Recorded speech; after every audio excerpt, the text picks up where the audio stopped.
If you are a person living in rural Uttar Pradesh or Madhya Pradesh, you may have seen this vehicle in your nearby villages carrying passengers. And if you are a suburban kid born before 2000, chances are you have noticed this noisy mutant vehicle on the roads of your town. It carried a peculiar nickname, Suar, mainly due to the design of its nose section. And it was completely unfair for a workhorse vehicle like this, which started its life in war torn Germany, but later entered in Indian market and won everyone's heart. Ladies and gentlemen, today we will talk about one of the most underrated vehicle of Indian transportation history, the Tempo Hanseat. Oh, before I forget to inform, we are also in Facebook and Instagram, so check us out. Now, without any further delay, let's start.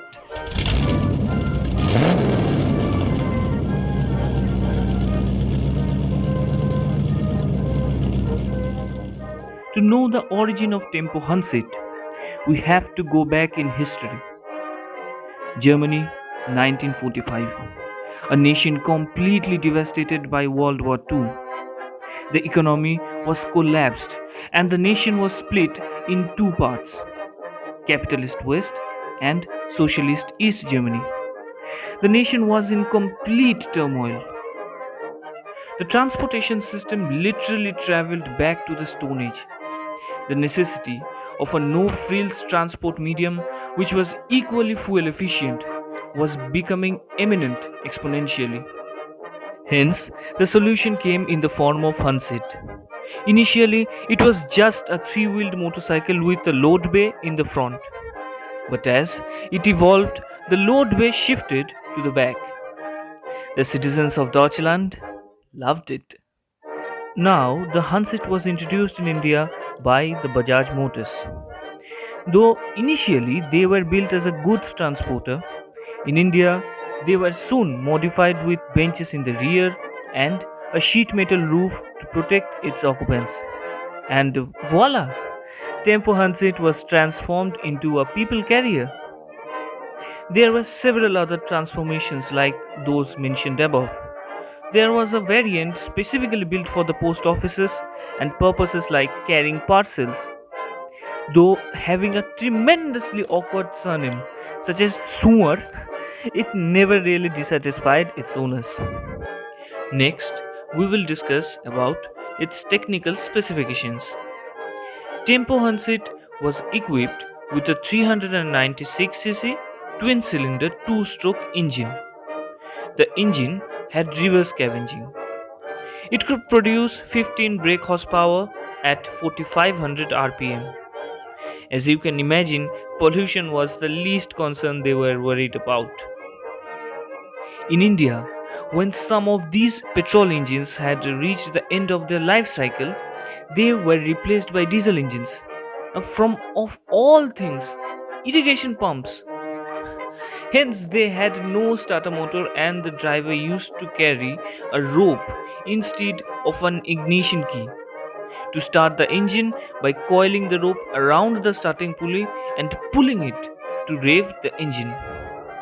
The gear change, though, had a conventional H arrangement, but the H was formed across the fore and aft line and not along it, as is the convention. As a result, one had to pull the lever all the way out and turn it to engage reverse. The brakes were activated by cables. Talking about its suspension system, its front one comprised a special design which had a coil spring alongside with telescopic shock absorbers. The rear axles had independent suspension with tube type axles. This vehicle could withstand a total load of 500 kgs.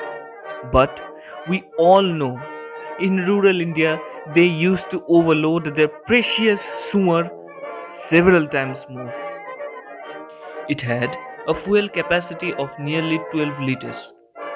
It was also provided with a rather prehistoric thermosiphon cooling system.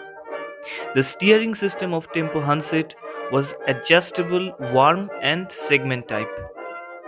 Oil had to be mixed with petrol in a 1:25 ratio. It was also equipped with 12-volt electric system, headlamps, and tail lamps. Nothing fancy though. It was based upon an indestructible cold drawn seamless steel tubular frame, which was free of distortion. It had a wheelbase of 2.870 meters. Hanseat was undoubtedly a platform which could be modified into God knows how many forms. This factor made it the most suitable and versatile vehicle which adopted the muddy, dusty Indian roads quickly. But its heyday came to an end eventually. Due to more strict pollution norms, Bajaj had to replace Hanseat with more efficient and environment friendly CNG and LPG auto rickshaws. And thus, with a blink of an eye, the workhorse of rural Indian roads was gone. Now, you may ask why I made this episode.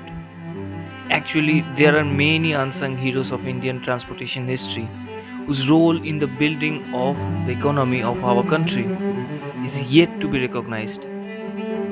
Consider this video as a tribute to this three-wheeled legend and its drivers who stayed behind the curtain and contributed for the improvement of rural India.